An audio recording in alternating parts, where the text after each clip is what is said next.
নমস্কাৰ সকলোলৈ স্বাগতম জনাইছো স্মাৰ্ট এডুকেশ্যন ইউটিউব চেনেললৈ আগন্তুক বিভিন্ন কম্পিটিটিভ পৰীক্ষাৰ বাবে অসম জিকে 10টা প্ৰশ্ন লৈ আহিছো ভিডিঅটো শেষলৈ স্কিপ নকৰাকৈ ভালদৰে চাই থাকিব আৰু চেনেলটো সাবস্ক্ৰাইব কৰি লোৱা নাই যদি সাবস্ক্ৰাইব কৰি ল'ব আটাইতকৈ কম বয়সৰ আহোম ৰজাজনৰ নাম কি আটাইতকৈ কম বয়সৰ আহোম ৰজাজনৰ নাম হ'ল ৰত্নধ্বজ সিংহ শিৱসাগৰত কাৰেংঘৰ কোনে সজাইছিল শিৱসাগৰত কাৰেংঘৰ সজাইছিল স্বৰ্গদেউ ৰাজেশ্বৰ সিংহই ৰংঘৰ কোনে সজাইছিল ৰংঘৰ সজাইছিল স্বৰ্গদেউ প্ৰমত্ত সিংহ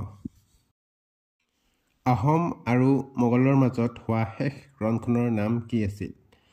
আহোম আৰু মোগলৰ মাজত হোৱা শেষ ৰণখনৰ নাম আছিল ইটাখুলিৰ ৰণ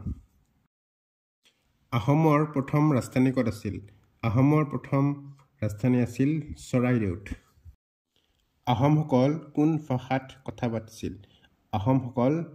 টাই ভাষাত কথা পাতিছিল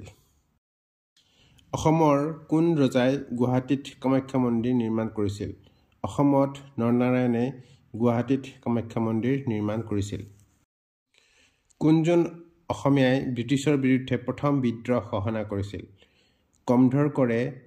ব্ৰিটিছৰ বিৰুদ্ধে প্ৰথম বিদ্ৰোহ ঘোষণা কৰিছিল অসম বুৰঞ্জীৰ কোনখিনি সময়ছোৱাক অন্ধকাৰৰ যুগ বুলি কোৱা হয় ব্ৰজদত্তৰ ৰাজত্বৰ পৰা চতুৰ্থ শতিকাৰ সময়ছোৱাক অসম বুৰঞ্জীৰ অন্ধকাৰৰ যুগ বুলি কোৱা হয় পাল বংশৰ প্ৰথম ৰজাজনৰ নাম কি আছিল পাল বংশৰ প্ৰথম ৰজাজনৰ নাম আছিল Brahmapala Like, comment, and subscribe.